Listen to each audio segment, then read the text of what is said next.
Welcome back to the 90 More Podcast. My name is Cos. Welcome back to a brand new video. This is the weekend review. We are diving into all Premier League action throughout match day 5, and we are picking one lesson for every Premier League club for them to build onto as they go into match day 6. Hit the like button, subscribe to the podcast as well. How happy are you with the performance of your team? Arsenal, Man United, Chelsea, Fulham, Luton Town. Are you convinced that you are going to be title contenders? Are you convinced that the expectations your teams have actually set will be achieved according to the performances you have seen in match day 5? Talk to me in the comment box below. Right, let's start off with Wolverhampton Wanderers 1, Liverpool 3. Liverpool really had a very good game in that one, especially in the second half. Wolverhampton Wanderers have a problem, and my problem with them is they start off very well in games, but eventually end up losing. You cannot keep on doing that. It is just unsustainable. So the lesson for us in this game, take your chances in order for you to win games. Now, in the first half, we've talked about it here before. In the first half, Wolverhampton Wanderers created 3 or 4 big chances. They buried one, they missed 3. You cannot win games against Liverpool,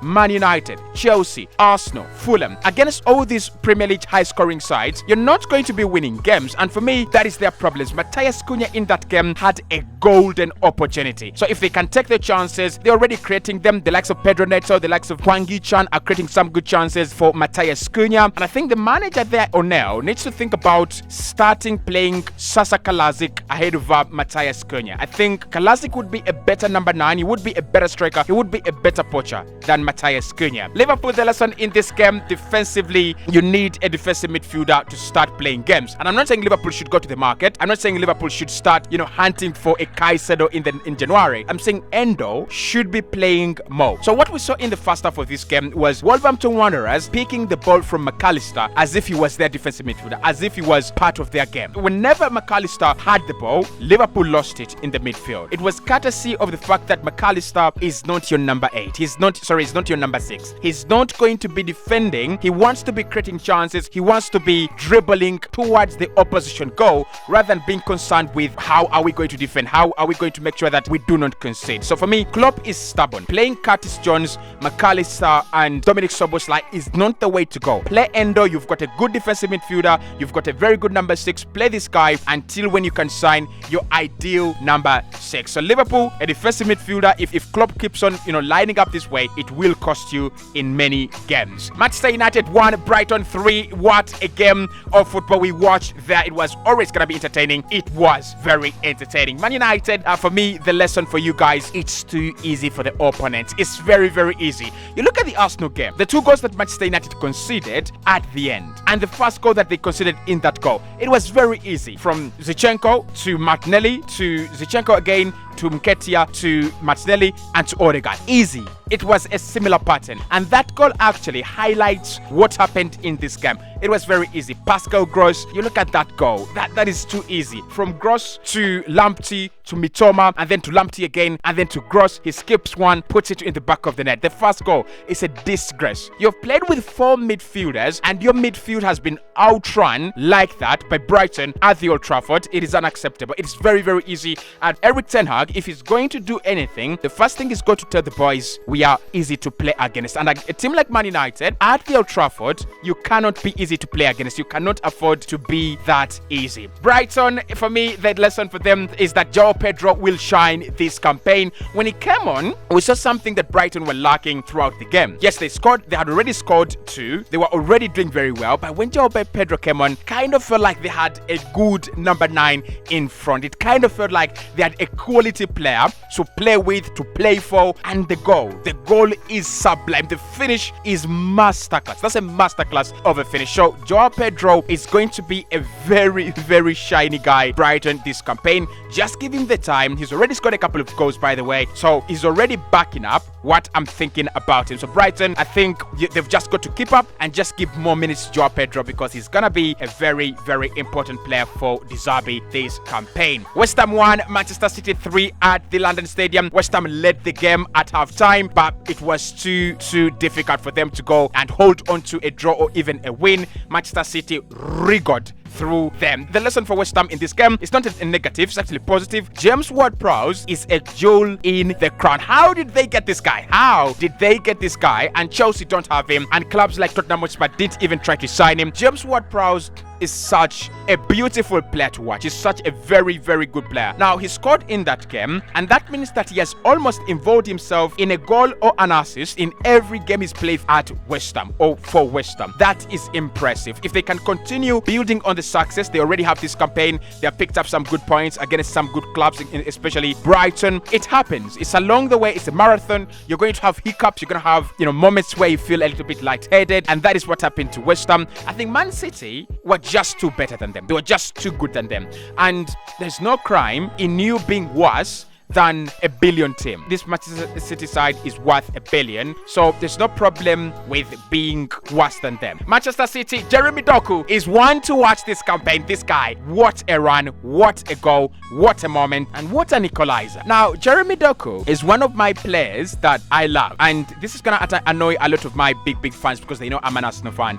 But Jeremy Doku is a quality player. Without Riyad Mahrez in the side anymore, he's going to become a very regular player, a very regular player. Jack Grealish, probably when Jack Grealish comes back, we might see a lot of interchange between Grealish and Jeremy Doku, but certainly that money has not gone to waste, and Pep Guardiola will be looking at this boy and going, I can turn it into the new Raheem Sterling. Score from me many goals, widen the pitch, and create lots of chances as well. So Jeremy Doku is one to watch. If you get some time, go and watch that guy's highlights on YouTube. You understand what I'm talking about. Everton 1 Arsenal at the Goodson Park. Everton, the lesson much better, but the goals are still lacking. So I think with Everton, it is going to be a process. It's going to be a step-by-step process where they're coming from and where they're going. Eventually, they will reach the end of the show. You don't to sack Sean Dyche. He's got to stay with this group of players. He's got to understand the players he has, and eventually the results will start coming. Now, I'm going to be honest. Everton deserved a point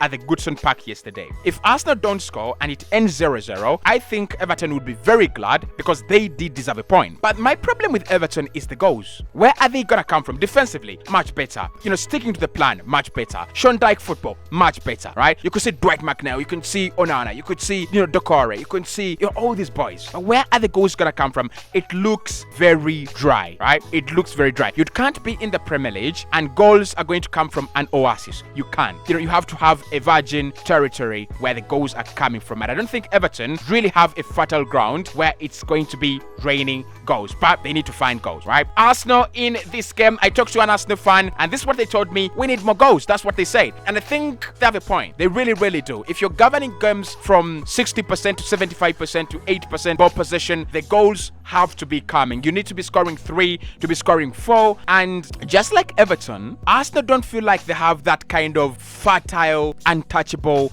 area where the goals are guaranteed. Saka is not a guaranteed source of goals, but he is a guaranteed source of chances. An assist to win it against Man United, an assist as well to win it against Everton. So you can see that he consistent provides the chances, but they don't have that one goal scorer, that one guy that guarantees them goals. That is the lesson I got from an Arsenal fan, definitely. Right, Tottenham Hotspur 2-1 Sheffield United. Tottenham Hotspur, the lesson for you is the character and the mentality monsters we saw over the weekend. Ange Postecoglou is literally righting the wrongs at this football club within a very short period of time. Now, don't get me wrong, you will lose game, you will draw points, you will get embarrassed, you will get hard done by, you will face it rough this campaign, Tottenham Hotspur. But I don't think Tottenham will finish outside the top 7. I don't think they will finish outside the top 7. They will be there. They will be trying to challenge. There will be challenges of top 4.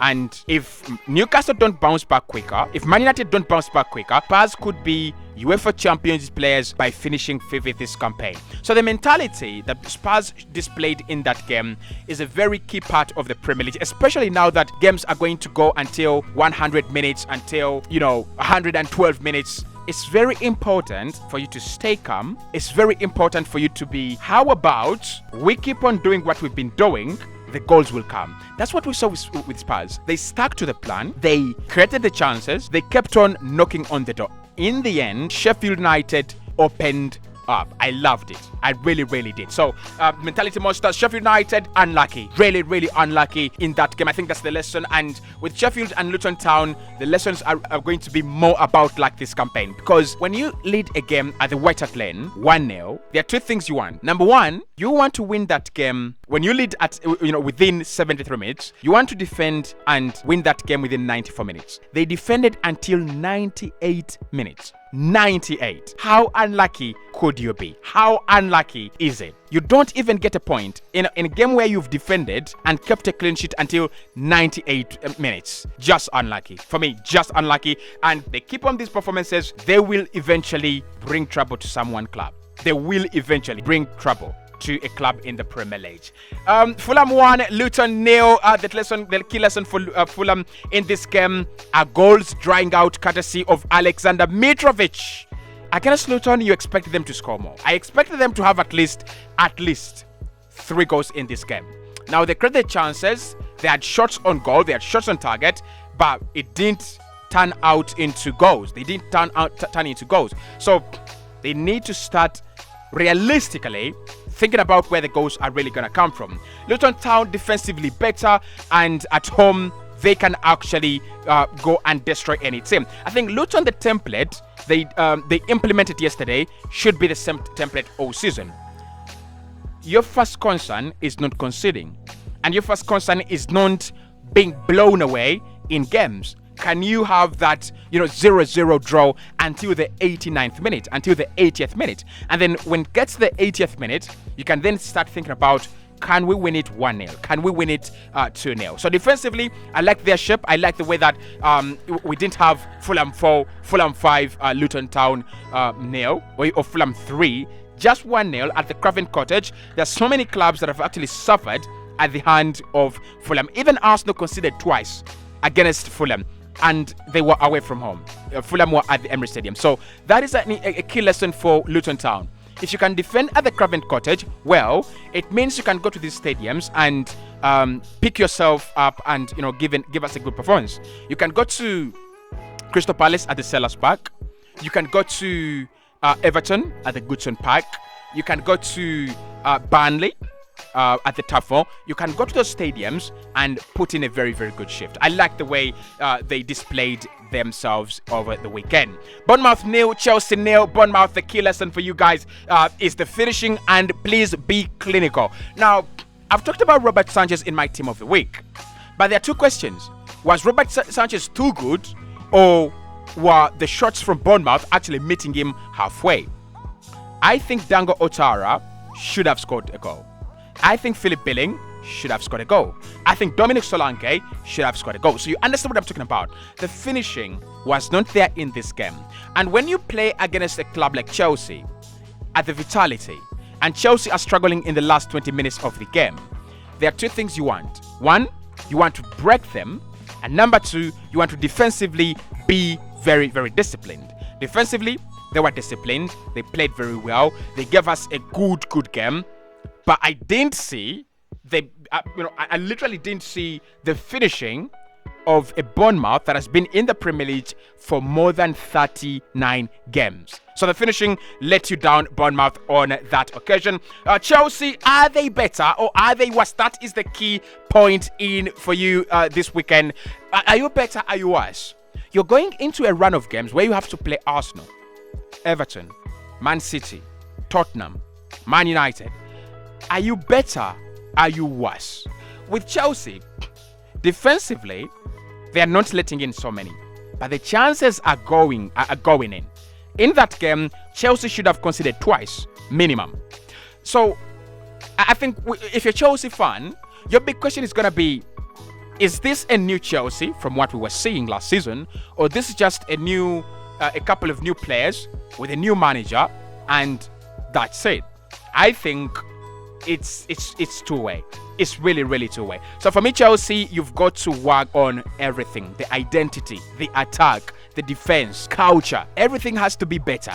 I don't think yet things are better. But Chelsea, Mauricio Pochettino is a good manager and I trust in him. He might actually turn things around. Aston Villa 3, Crystal Palace 1. Aston Villa, the killers on Diaby and Bailey are going to be a problem for clubs in the Premier League this campaign. Now, Moussa Diaby didn't score, Bailey did. What you love about Aston Villa is the ability to use those wingers interchangeably at a very terrific speed. Ollie Watkins is not yet in the game this campaign. Don't even think about it. He will be back, right? He will be back and he's going to be a much better striker when he actually clicks this campaign. But Bailey and that man, Moussa Diaby, are players to watch for Aston Villa this campaign. Crystal Palace, nothing to worry about really. Like when you lead a game and Villa equalize and then they score another in the 98th minute, it's a penalty, and then they eventually finish it off. There's nothing to worry about. Palace just need to keep doing what they've been doing. Defend well, govern games that you can, pick up points that you expected to,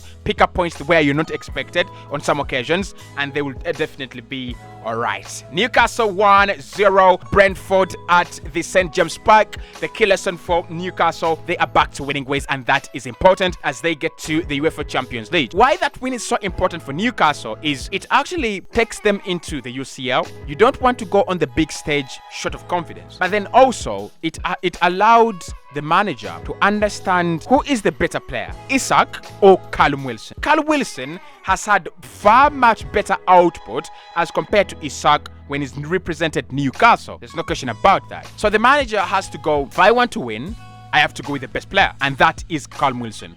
And of course, Newcastle are going to be playing a game every 3 days, right? So you want to start that calendar, you want to start that schedule on a high, and they've actually just done that. Brentford worry about the lack of Ivan Toney. You know, Brian Mbeumo, we saw they are quality players, but are they consistent? Are they as consistent as Ivan Toney? You know, Toney rises up on every occasion. He's always there. He's consistent. He's your best player.